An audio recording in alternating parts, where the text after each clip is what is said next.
Hi y'all, how would you like to make a 9-inch bowl out of a 4-inch log? Stay tuned and I'll show you how. I'm Mike Peace Woodturning, and I'm passionate about wood turning, and I want to show you tips, tricks, and techniques to make you a better wood turner and have more fun in your shop. So let's get started. And we're going to use this piece of wood. It's fogwood found on the ground. I'm not sure what it is. After I turn it a little bit, I might have a better idea, but it's about 9 inches long, about 4 inches wide. Marked centers. It's a little fatter on one end than the other, so you can't just mark corner to quarter or it'll off-center it. So measure the distance right down the middle in millimeter and divide that. Measure the distance across in millimeter and divide that and mark it on this side. Bring that over to the edge. First thing we're going to do is kind of put this between centers and get it balanced. Then we're going to go back and get rid of some of this bark here to make it more secure on the lathes. First thing we're going to do is the back side. So that's the side we're going to put on the live center. And then I'm going to just, since this is a very flat surface, I'm going to orient it perpendicular to the bedway and hopefully straight up and down.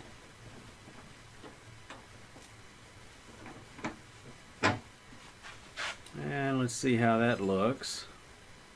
Okay, I need to rotate it just a bit. Alright, so I'm eyeball down this thing and I turn it and see, does one side come forward? I'm going to kind of use my tool rest. It's kind of a measure when it comes around, so it touches there, touches there, touches there. It's a little bit forward here, so I need to shift it just a bit more.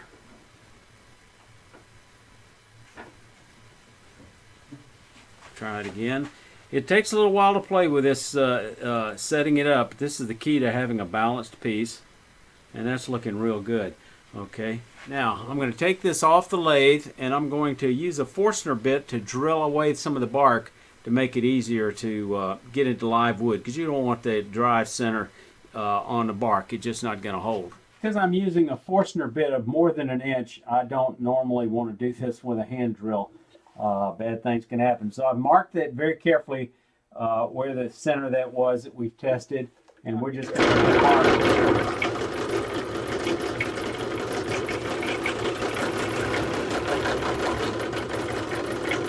That gives us a nice clean place for that drive center. So now let's go ahead and mount that permanently between centers where I've got it marked. So I'm using a steb center. You could use a spur. You know, you could use whatever comes with your chuck. Four jaw of 4 spur, 2 spur. I prefer steb center since that's what I think it'll bite real well for this, since I'm got rid of the bark. So we bring this up. Okay, that's running pretty true. Now, because we're doing a natural edge, the bowl side is going to be on the side of the bark, which is opposite of what we normally do. Let's go ahead and we're going to have to bring back the tailstock a little more room to give room to get in there with the tool rest.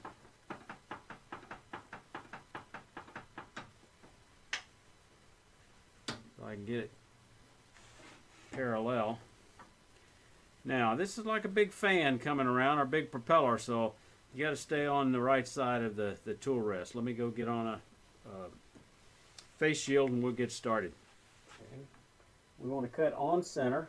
I want to lower the tool rest just a little bit. Lock the banjo down. Again. Now we're getting pretty close to center. We're going to slow the speed down to 0. We're going to step out of the way and then slowly bring the speed up.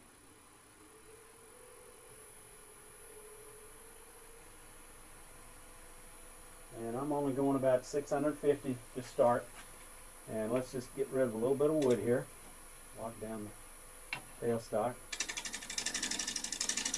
Got the flute open to about 45 degrees. Got the handle dropped about 45.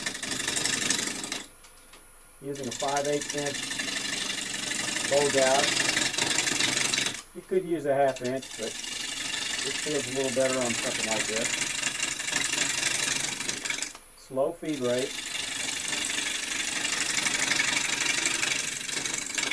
Still just a bit high, so let me turn that, lower it just a little bit, but it's cutting nicely.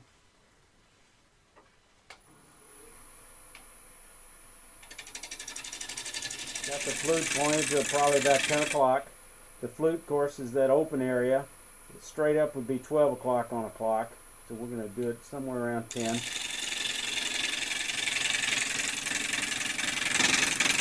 Move along the tool rest. We got the tool rest lined up perpendicular to the bedway set point.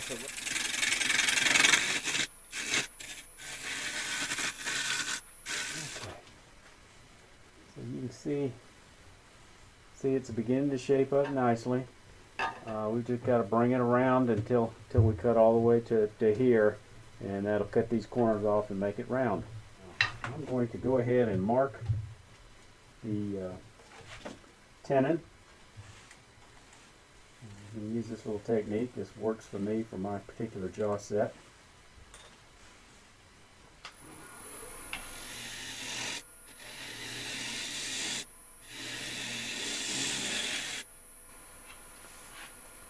Okay, I can tell I'm not getting as square a shoulder as I would like on this tenon, so let me get a different detail gouge.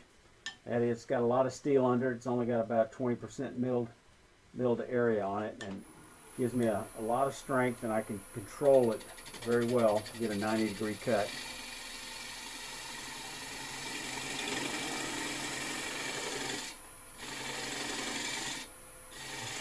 Straight sideways, make sure I got a nice flat area for the chuck. Chuck jaw is set on. Now we can come back to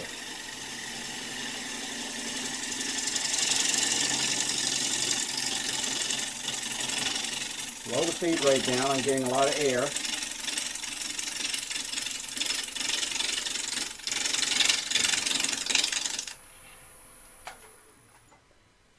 Yeah, it's looking good. Now I can bring the tool rest up parallel to that wing a little bit, and I can turn the speed up just a little bit. This is your friend here, as long as you're not going too fast. So it makes cuts a little bit smoother when you're cutting air. Again, slowing the feed rate out when you're cutting air.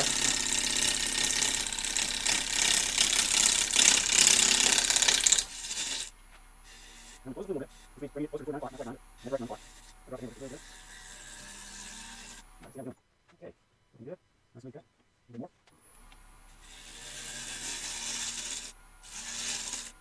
Checking for progress. Not too bad. I can smooth that up a little bit later with a shearing cut.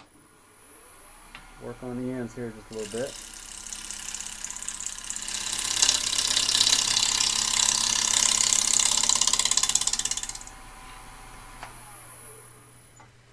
Okay, nice clean cut on the end here. Pretty clean cut. We got a little bit more there to go. I'll clean that up when I start doing a shear scrape. So now I'm going to drop the tool rest a little bit, and we're going to really drop the handle as we scrape across. We have to change directions on this side a little bit.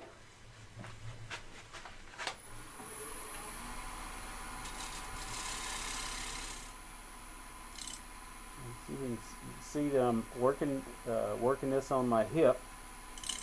You get better control with your hip, keeping everything tucked in nice and clean. I'm doing a push cut here, slowly. Not pushing very hard. Swinging it around and off the tip.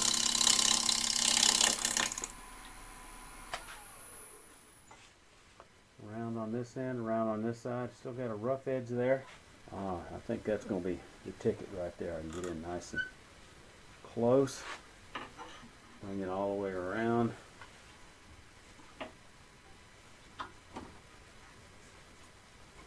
Make sure it clears. Lower it to a dry run. Perfect. Okay. Make it a little bit lower. And speed up just a little bit. Up to about 1100. Drop the handle. Cutting with that lower edge. Using my body to sweep around.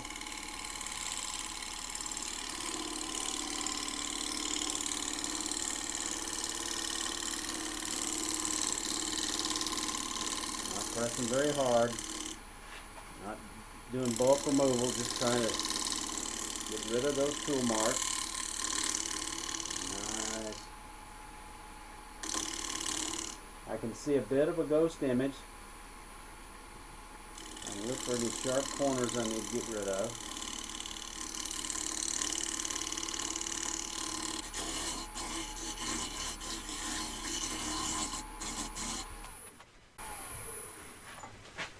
Alright, got rid of it. Got rid of the pencil marks, got rid of it nice and smooth. I think that's good. Now, this we're going to turn this green. We're going to turn it once, so now is my best time to go ahead and sand this. It's going to clog a little bit, so I'm going to use a coarse grit and then stop with that coarse grit. So let me get set up for that. We're just going to ease that on at slow speed. Let's see, first thing I'll do is hit some of these spots.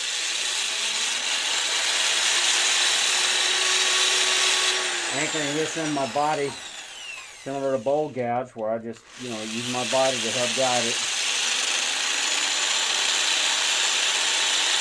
Sanding pad is clogging up, but I can deal with that with a crepe.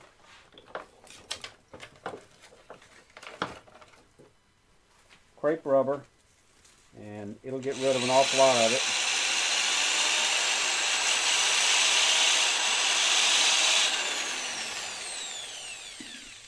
At least I thought it would. That's alright, it's still effective. I can still feel the grit. So now we're going to go ahead and power sand it with it moving. Go a little bit faster. You want to open it up.